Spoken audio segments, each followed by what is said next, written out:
Okay, so I was looking at our planning guide, and our upcoming unit is linear equations and two variables in their graphs. So, Anne, can you look at that planning guide and see what standards that's going to cover? Yeah, it looks like that covers 8EE5. Okay.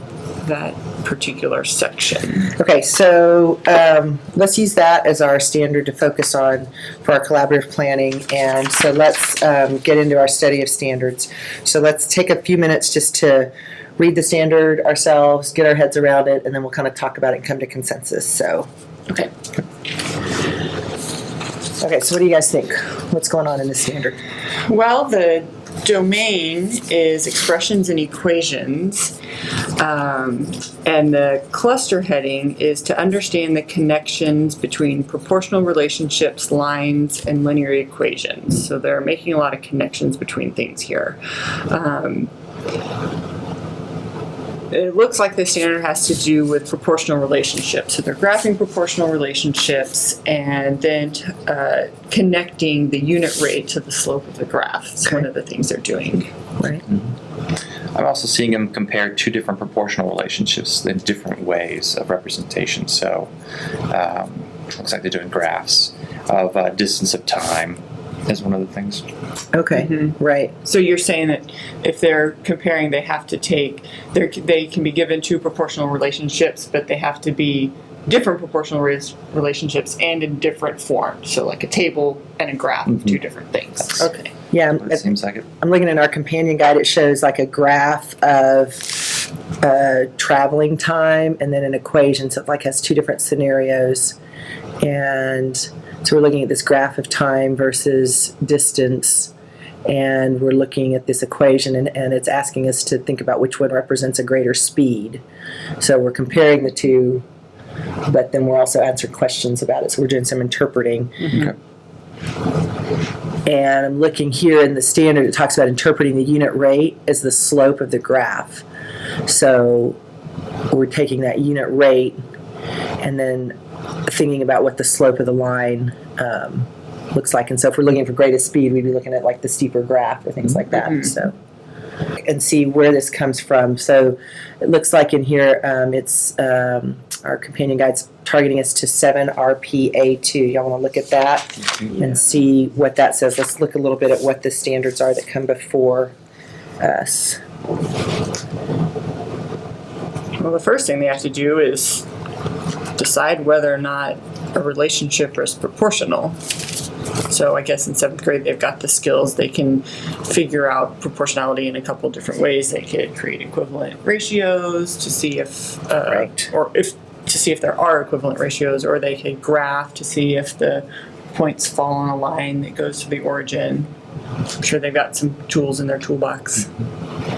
I'm seeing them talk about a constant proportionality here in tables, graphs, and equations. So that definitely seems to tie in with a lot of that unit rate and slope of the 8th grade standard. Right, right. Think about what are the changes from what we just talked about in 7th grade into 8th grade. Ryan, you talked about the connection for constant of proportionality to slope. They don't seem to mention slope in 7th grade. So I think that's new content for us in 8th grade, but it does seem like they've done some work with unit rates and constant of proportionality and even graphing, right?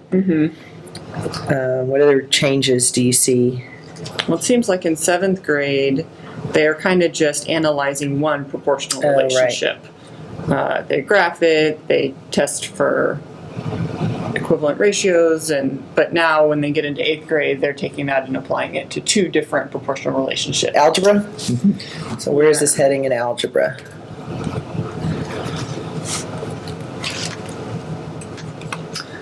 So I've kind of looked at the algebra standards before for other things, and I'm noticing, like, one of the places I see a connection is in the statistics and probability conceptual category of high school. And if I look at SID 7, the cluster heading for that standard is to interpret linear models, but they are specifically interpreting the slope or the rate of change and the intercept of a linear model in the context of the data. So, this idea of a linear model, it could be a proportional linear model, it could be non-proportional, Right.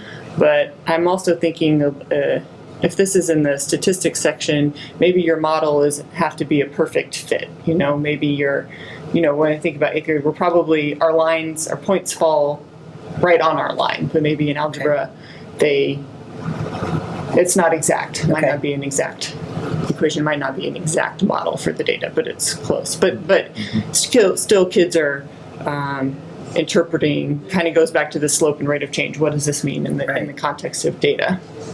Grade.